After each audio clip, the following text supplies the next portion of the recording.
Assalamualaikum warahmatullahi wabarakatuh. Saya Aldi Alfian akan menjelaskan tentang judul kita berikutnya, yaitu compiler dengan GCC sebagai backend. GNU C Compiler. GNU C Compiler Collection atau disingkat dengan GCC. GNU sendiri merupakan singkatan dari GNU/S Not Unix, merupakan suatu sistem operasi komputer yang sepenuhnya terdiri dari perangkat-perangkat lunak bebas atau Applied Micro Circuit Corporation.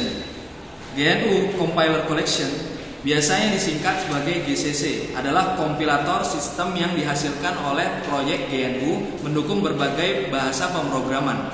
Selain sebagai kompilator resmi yang belum selesai, GNU atau sistem operasi telah diadopsi sebagai standar oleh sebagian besar compiler modern lainnya seperti Unix, termasuk Unix, Windows, dan macOS. GCC juga tersedia untuk sebagian besar embedded platform, misalnya Symbian, AMCC, terus Freescale, Power Arsitektur berbasis chip. Compiler dapat menargetkan berbagai platform, termasuk video game konsol seperti PlayStation 2, Dreamcast. Terus beberapa perusahaan yang membuat bisnis dari penyediaan dan mendukung port GCC untuk berbagai platform. Dan produsen chip sekarang menganggap port GCC hampir penting bagi keberhasilan arsitektur di setiap dalam bahasa pemrograman. Itu kita bisa lihat aplikasinya dikembangkan untuk Fortran, Pascal, terus Objective-C dan Java. Kemudian sejarahnya. Sejarah ditemukannya GCC itu dari Richard Stallman pada tahun 1985. Itu awalnya dikompilasi ke dalam Pastel, merupakan sebuah compiler non-portable yang ditulis dalam bahasa Pastel mirip dengan bahasa pemrograman Pascal. Kemudian Stallman sendiri dibantu oleh temannya Lantower, menggunakan bahasa C. Akhirnya terbentuk lagi itu bahasa GCC berikutnya pada tahun 1987. Dan pengembangan software ini itu diawasi oleh Free Software Foundation. Pada tahun 1991 ditemukan versi pertama dan versi keduanya pada tahun berikutnya. GCC merupakan perangkat lunak yang bisa dikembangkan oleh programmer yang ingin bekerja terutama mengarah pada arah interface. Ya, bisa dilihat. Oke, untuk berikutnya akan dijelaskan teman saya. Warahmatullahi wabarakatuh. Saya Agung Pratama. Di sini saya akan menjelaskan pengembangan perangkat lunak dari EGCS. Dapat dilihat di slide. Pada tahun 1997 pengembang membentuk EGCS, yaitu Experimental GNU Compiler System. Dalam EGCS ini begitu banyak sehingga SFS atau Free Software Foundation menghentikan pengembangan compiler pada versi 2X. EGCS sebagai versi resmi, dan proyek ini ditunjuk sebagai pengembang GCC pada bulan April 1991. Untuk versi dalam GCC ini sendiri terdapat beberapa diantaranya. Kalau bisa dilihat di slide, versi rilis GCC yang menurut FFS stabil saat ini adalah versi GCC 4.5, dirilis pada tanggal 14 April 2010. GCC 4.5 ini beberapa diantaranya ada membentuk link waktu yang optimasi. Maksudnya apabila dijalankan, compiler akan mampu mengoptimalkan kode di antara beberapa objek file. Lalu diantaranya compiler GCC ini mencakup beberapa bahasa untuk bahasa C, yaitu C++, Java, Objective-C, Objective-C++, dan Fortran. Untuk selanjutnya dapat dilihat di slide. Struktur dari GCC sendiri umumnya standar Untuk Unix compiler, pengguna memanggil program driver bernama GCC yang menafsirkan argumen perintah, memutuskan compiler bahasa yang digunakan setiap file input, kemudian menjalankan assembler pada output, dan setelah itu menjalankan linker untuk menghasilkan executable binder yang lengkap. Jadi setiap compiler bahasa adalah program terpisah yang masuk antara kode sumber dan kode output perakitan. Untuk selanjutnya itu dapat dilihat di slide. GCC ditulis terutama di C, kecuali untuk bagian ada front end distribusi termasuk perpustakaan standar untuk C++. Dapat dilihat di slide.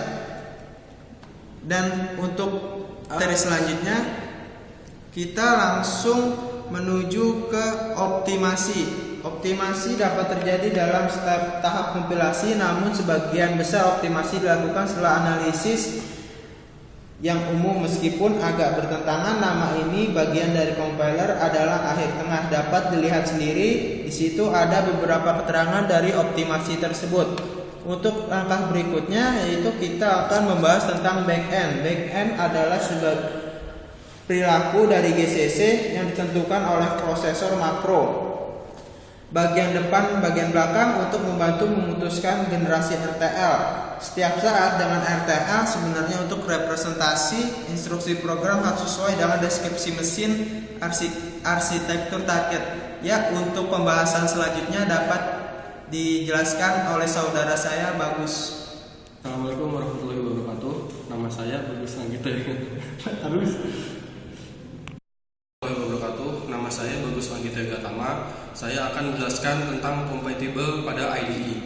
Seperti yang bisa dilihat dalam slide, kebanyakan IDE atau Integrated Development Environment yang ditulis untuk GNU atau Linux dan beberapa sistem operasi lain untuk mendukung GCC. Beberapa di antaranya yaitu CodeLite, CodeBlocks, Eclipse, Anjunta, Development C++, Xcode, NetBeans. Kemudian adalah debugging pada program GCC. Alat utama yang digunakan untuk debug pada kode GCC adalah GNU Debugger atau GDB. Di antara alat khusus lebih ke Valgrind untuk menemukan kesalahan dan kebocoran memori dan grafik profiler yang dapat menentukan seberapa banyak waktu yang dihabiskan, di mana rutinitas dan seberapa sering mereka dipanggil. Ya, saya akan menjelaskan cara penginstalan GCC compiler untuk Windows. Seperti yang bisa dilihat, ini adalah contoh program yang saya jelaskan tadi, yaitu CodeBlocks. Ini bisa dicari di internet dengan mengetikkan di Google CodeBlocks, maka akan muncul seperti ini. Kemudian setelah kita klik link download, maka akan muncul platform yang akan dituju.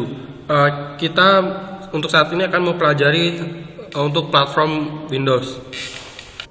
Setelah di-download, kita running CodeBlocks yang telah kita download tadi. Berikut adalah cara penginstalan untuk GCC pada compiler.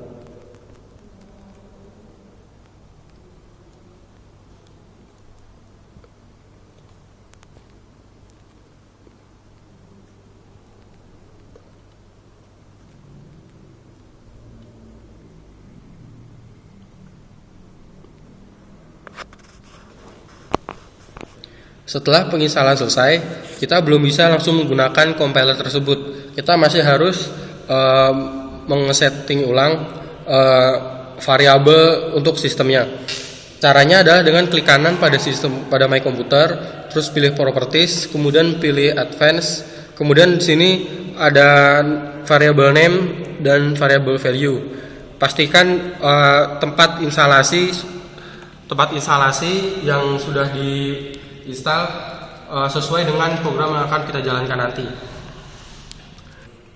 Ya, kemudian ini adalah program C++ yang telah kita buat. Kemudian untuk memastikan apa compiler tersebut bisa running, dengan cara mengetikkan seperti ini pada command prompt, yaitu pastikan menuju directory yang tempat kita instalasi kompiler tersebut, kemudian ketik tes. Setelah ada muncul seperti ini, maka akan running seperti ini.